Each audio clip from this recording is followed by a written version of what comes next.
How you going, guys? Dean here. I've got Dwayne with me today, and we're going to try out some of the new detachments in the Trairor Legion's book. So we're going to do an 1850 point battle report, and both using Chaos Space Marines, both using the new Trairor Legion rules. We're going to use the detachments, the warlord traits, the tactical objectives, the whole lot, and see how it goes. So we'll go through our armies in a moment, and we'll be right back. Alrighty, guys. I'll run you through my list real quick. So I'm obviously World Eaters, so I'm taking a Sons of Angron detachment. So my core is a Chaos Warband. I've taken a Cult of Destruction as my auxiliary. So I'll run you through what I've got. So I've got 2 units of 5 Chaos Space Marines with the Mark of Khorne and the Veterans of the Long War, but no other upgrades. Then I've got 3 units of Chosen. Each one has a Rhino. They all have Mark of Khorne. They all have Veterans of the Long War. There's 2 units with 5 Melter Guns in them, and 1 unit with 5 Flamers. And yeah, they have Rhino transports. Then I've taken 3 units of Chaos Bikers, 2 Melter Guns in each. All of them have Mark of Khorne and Veterans of the Long War.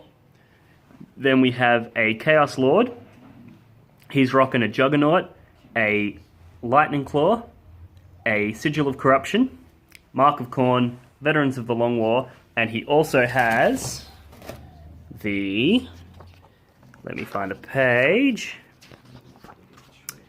the Talisman of Burning Blood, which is one of the new artifacts, which allows him to move an extra 3 inches in his movement phase, shooting phase, and assault phase.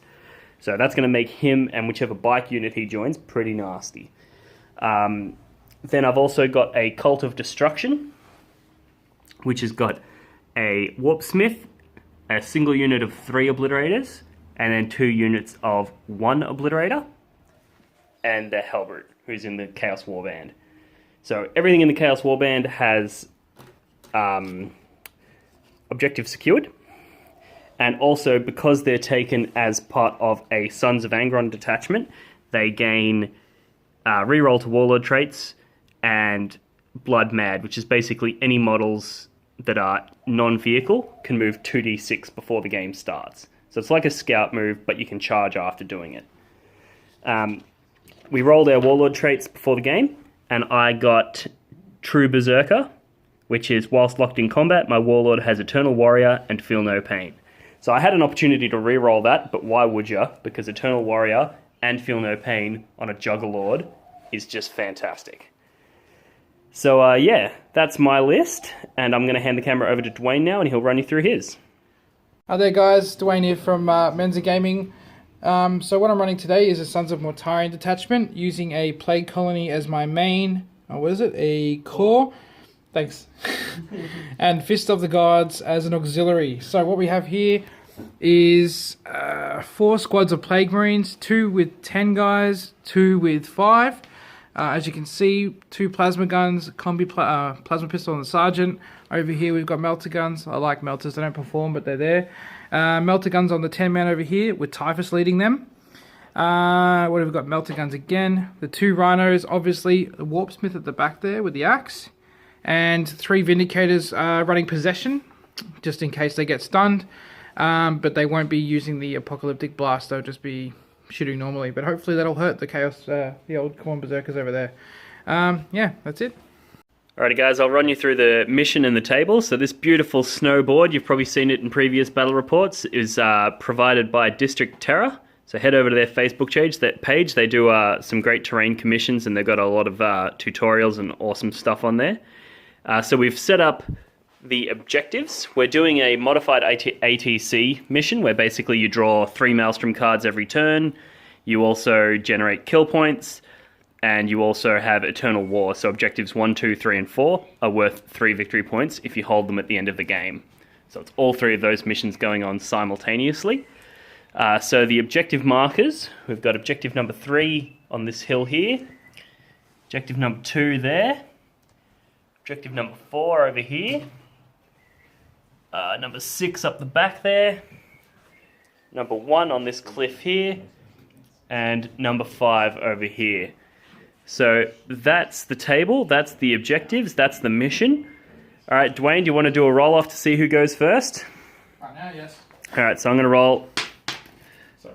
I rolled a 1. Good luck, mate. Pessimism. Oh. Okay, so turn 1, we'll go to the Death Guard. So we'll do deployment and we'll be right back. So here we have the deployment. So as you guys saw on camera, Dwayne won the roll-off, but he decided to give me first turn, which was interesting. So I've deployed along here. I've got nothing inside my rhinos. Everything's deployed on foot so that I can benefit from that 2d6 movement before the first game turn.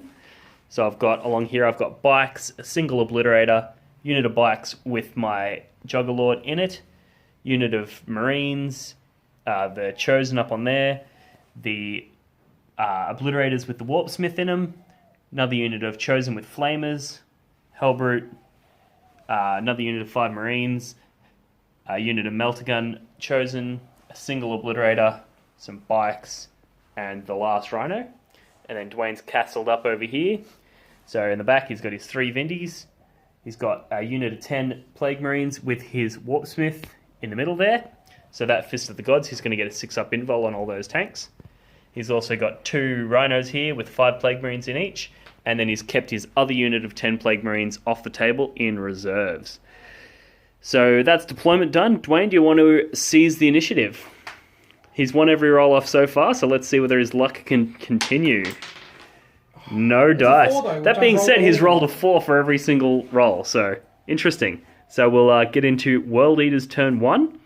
I'm going to do all my 2d6 moves, and then we'll be right back. Boo. Alrighty guys, I've just finished the deployment move. So World Eaters get a 2d6 move before the first game turn. So I just wanted to run you guys through that and show you what it can potentially look like.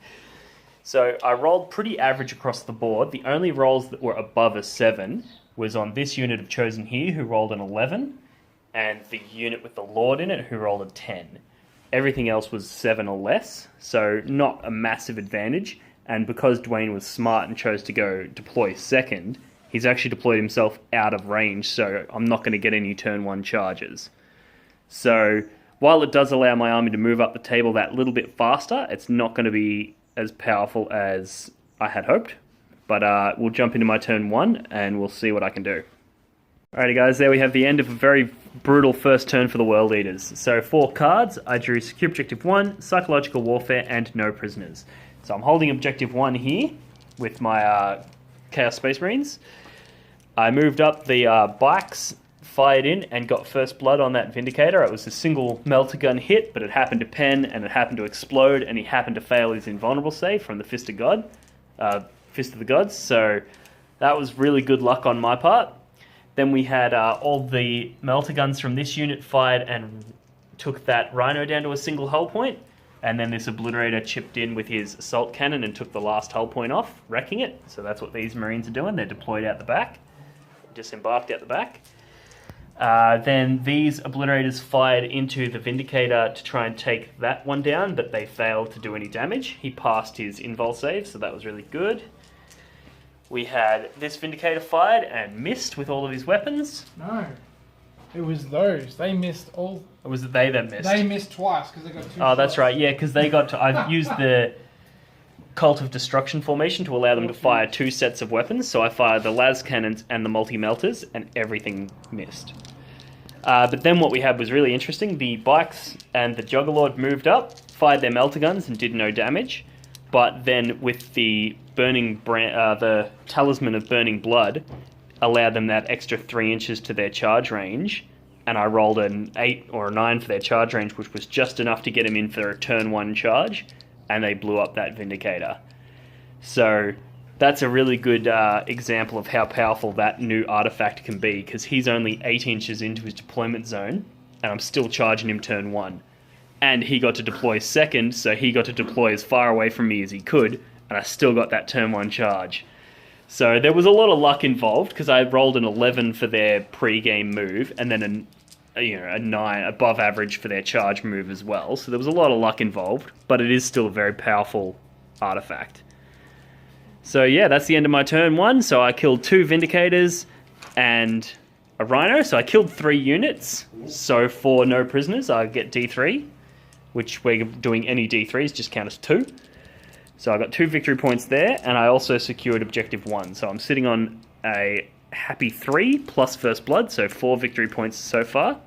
We'll get into the Death Guard turn and see what he can do. So here we are at the end of my first turn. Underwhelming event, most of all. Vindicator got pretty lucky, managed to score a couple of wounds on the Marines here, knocked 3 of the Melter Guns out. The Storm Bolter, or the Combi Bolter on the top here, actually managed to kill the other 2. That was probably the most surprising thing this game will have for me. Over here, 1 Plasma Gun out of these 5 shots hit, which Dean then saved on a Jink. You did get hot. I got hot 2 of them as well, which one of them almost died, but he passed his for no pain. Lucky me. Yeah. Over here, out of this entire squad, only 2 wounds got through to the Corn guys on the bikes here. Dean failed one of them, the other one was saved, and is that it? That's more or less you shooting. So yeah, that was my shooting phase. So into assault, I declared a charge here. I rolled 3 for that. And I declared a charge here to here because it's literally my only chance of not losing another Vindicator. My only Vindicator left. And I rolled 2. So that's my turn. Thank you, Dean. Alrighty guys, we've just finished my turn 2. So it was quite effective. So I had the remaining Chosen charged into the Plague Marines here. Didn't do a massive amount of damage. Bikes charged into the Plague Marines here. Didn't do a massive amount of damage. However, the Lord and his bikes moved from around there. Because of that relic, getting that extra 3 inches movement allowed them to get into charge with this Vindicator, and we blew that up. Then I had these Obliterators and this Obliterator fire at the unit of Plague Marines that were up here, and I wiped out quite a few of them. And that's pretty much all that happened in the way of... Oh, and then these Berserkers charged into this Rhino and killed it. So all of the vehicles in the Death Guard army are now dead. So we've got this combat tied up, that combat tied up, these guys are free, and he has got a unit in reserve still. So we'll... actually, did you want to do your reserve roll live on camera? Because let's see. So we're looking for a 3-up for reserves. Yep. Alright, so Typhus and his boys are on. So we'll get into Death Guard turn 2, and we'll be right back. We forgot to add with my turn the tactical objectives I had. So I had Secure Objective 6, Ascendancy, and Secure Objective 1, but we swapped that out for the rulebook for the Khorne specific, the World Leader specific one, which was score 1 victory point if I successfully deny the Witch. So now that Typhus is on, there's a chance that I'll achieve that. It's still significantly not likely. So I did get Secure Objective 6 with my Obliterator up here, and I did get Ascendancy, which is if I control any 3, because I'm controlling 1, 2, 3, 4, 5, just to rub it in. If I had Domination, I probably would have, instead of shooting those Obliterators, I would have ran, or actually they can't run. I would have done something differently to try and get that one. Just not charge the Vindy. But I didn't need it, so I got another 2 victory points there, and another one for that. So I'm now sitting on, what, fucking 6? And I think Dwayne's yet to get a victory point, so we'll come back at the end of turn 2. So as you saw last video, I think it was, Typhus ended up coming in with his squad, Band of Merry Men.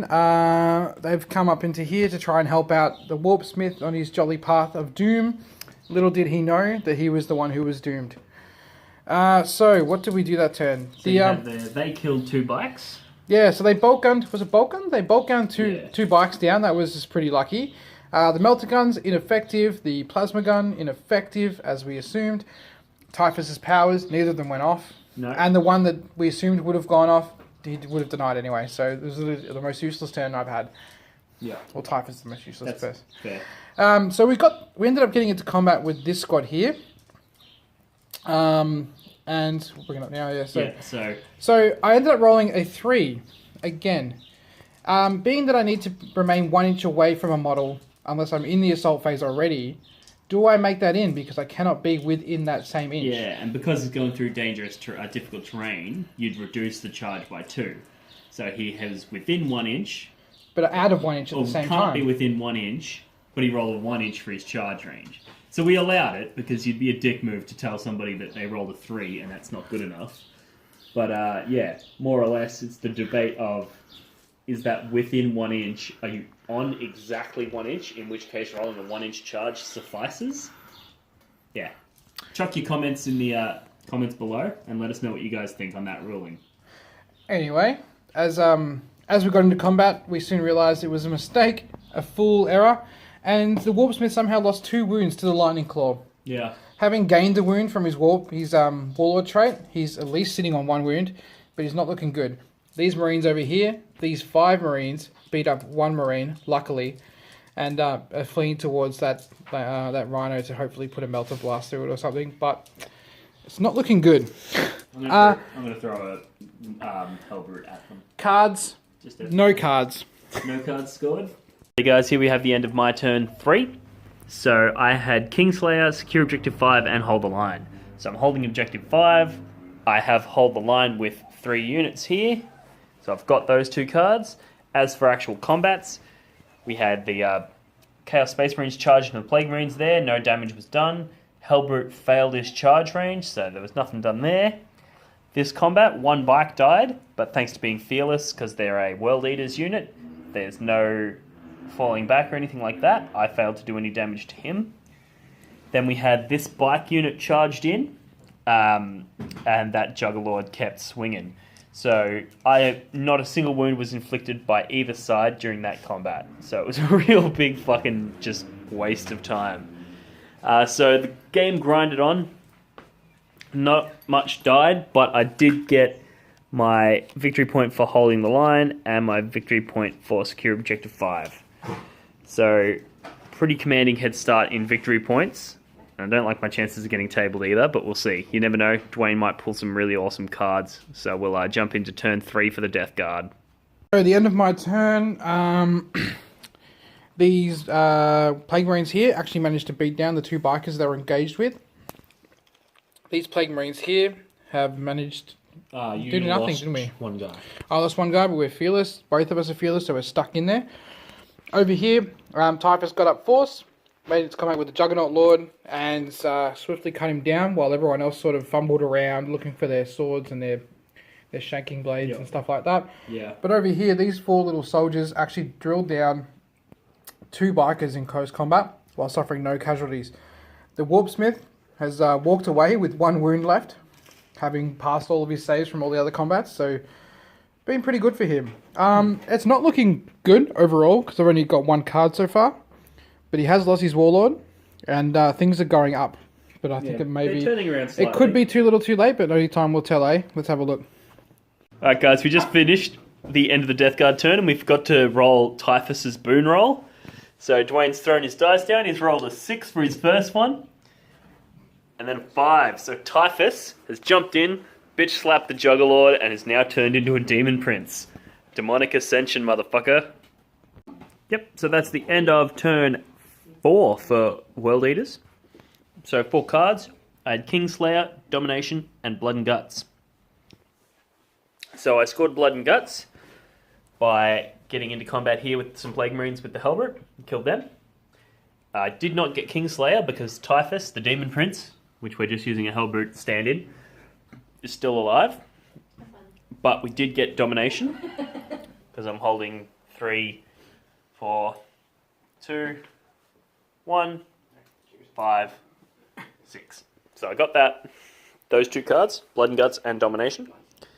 So it's D3 plus 3, but we're playing any D3s count as 2, so that's 5 victory points. Plus another one for Blood and Guts. So I'm on somewhere between 100 and 1,000,000 victory points. I got 1 card though. To Dwayne's 1. You got Slay the Warlord.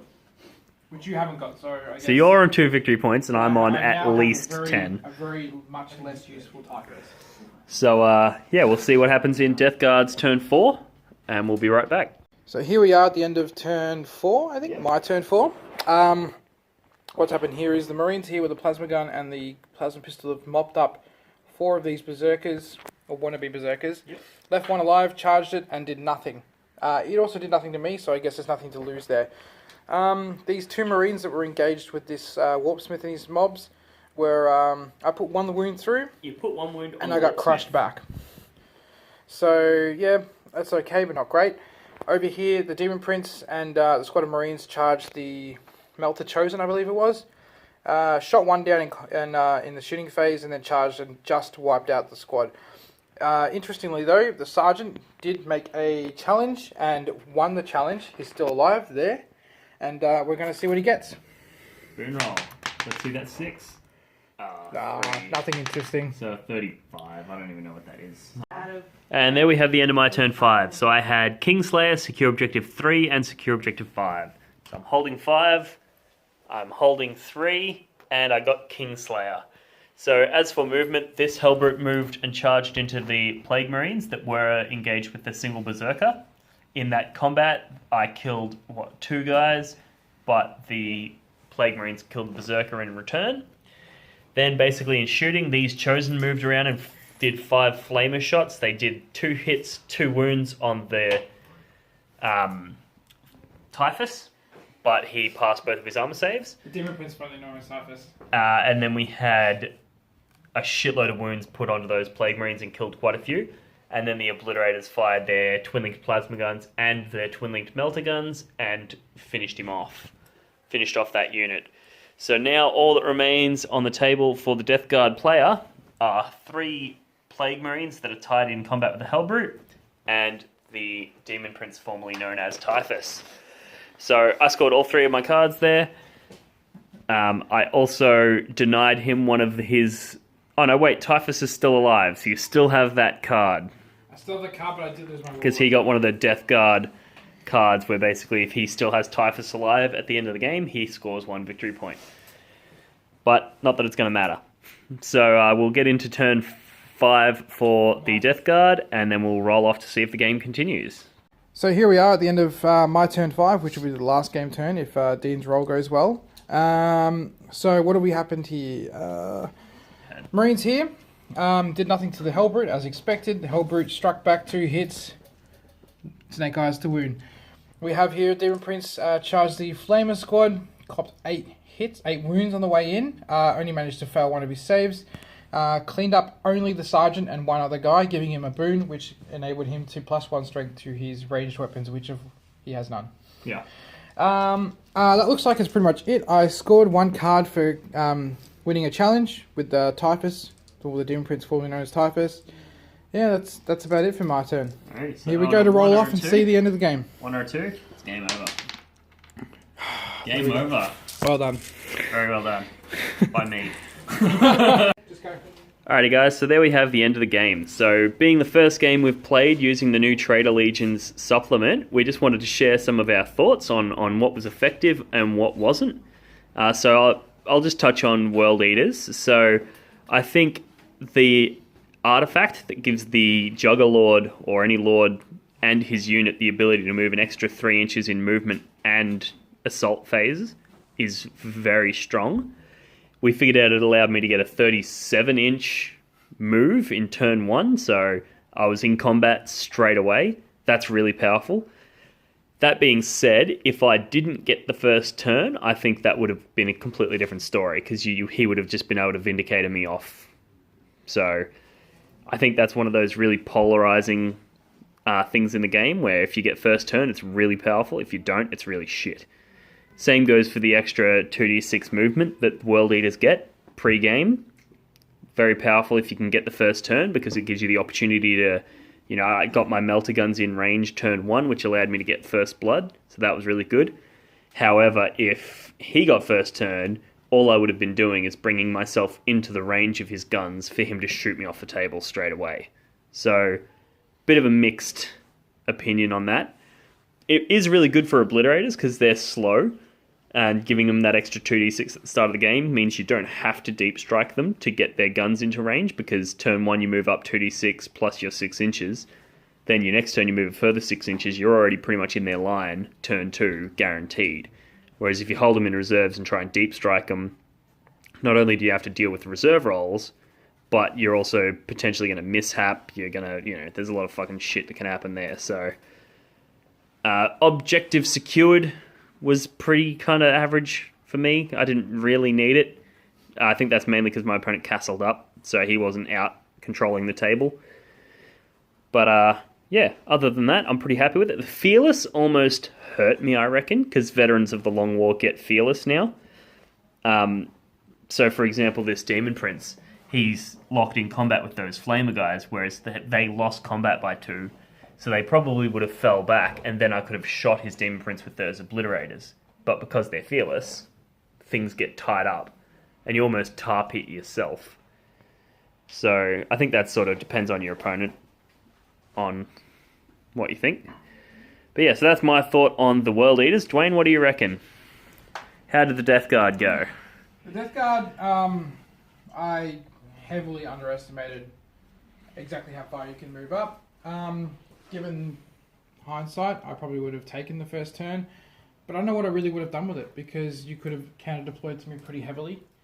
Considering I knew where you were and I knew where your threats were, and I still got charged. So I think it probably would have been actually worse if I'd have taken the first turn off you. It wouldn't have helped me at all. That being said, having the -1 to initiative and weapon skill was great, because it meant your Marines basically turned into guardsmen in the essential parts of combat. Giving the Plague Marines a heavy hand up, especially against the bikes, wounding them a little bit easier. The poison re-rolling helps as well. And getting to go at the same time. Like, I would have gone first the whole time had you not had that. So that was the Plague Colonies special rule, where if you're within 7 inches of any of the Plague Marine units, it drops your weapon skill and initiative by 1. So yeah, that was pretty strong. Fist of the God really accomplished nothing. Vindicators had there was 1 shot from 3 Vindicators in the whole game. Killed a couple of Marines and then probably died. So there was no repairing of vehicles. There was nothing gained out of that. I passed 1/6 up, which ended up dying anyway. So yeah, overall, pretty underwhelmed with that. That being said, though, the Marines held on very well. It's been a while since I played Plague Marines as Plague Marines. And they held on well above my standards of what they would have done. Yep. And the re-rolling 1s of failed Feel No Pains actually saved me about 8 out of the 10 that I did fail. Yeah, so that's the Sons of Mortarion detachment. So if you take a core and an auxiliary, you get to re-roll 1s on your Feel No Pain rolls, which was amazing. The amount of 1s that Dwayne rolled and then managed to save them with a 5 or 6. Yeah. Yeah, pretty intense. As for objective cards, the new unique ones, they were pretty lame. I drew the one where I get a victory point if I deny the witch, and that didn't end up happening. And Dwayne drew the one where if his character is still alive, which you actually did achieve that victory point. You did score that card. You've got 11 to my 4. That's 11, not including the ones that were D3. One of them was D3 plus 3 as well. One of them was worth 5, so you've probably got about 20 cards worth there. Yeah. Plus, if we broke it down, because we were playing the ATC mission, so I would have also got another 3, 4, 5, 6, 7, 8, 9, Jeez. 10, 11, 12, so I would have got an extra 12 on top of that, plus any kill points that I got you by. Which I think was... so that had to be, what, a 25 to 5? Or something ridiculous like that. That being said, though, Dean invited me around for a friendly game that was not friendly. Well... No one starts a friendly game it was with interesting. 37-inch charge. It was interesting, because at the start of this game, we sort of just thought, let's write lists now using the Trairor Legion book. And I thought to myself, well, I want to see how World Eaters go, so I want foot slogging, berserkers, chosen, and I really did not expect it to go very well at all. But it actually did quite well. I could have brought a couple of Helldrakes, that would have been nasty. But I thought I'd be nice and bring a list that's not super powerful. But turns out, if you can get first turn with the World Eaters, they are very powerful. Just be hesitant. If you don't get first turn, you're in for an uphill battle. But yeah, so I hope you guys enjoyed it. Chuck a comment below with what your thoughts are on the new Trairor Legion's book. and what you think of this battle and what legions you'd like to see in future battles, because we've got a few options lined up. Hello. We've got a Night Lords player here with us tonight, so you never know, we might be able to churn out another one if we've got time. But yeah, so we'll leave it at that, and as always, thanks for watching. Death Guard.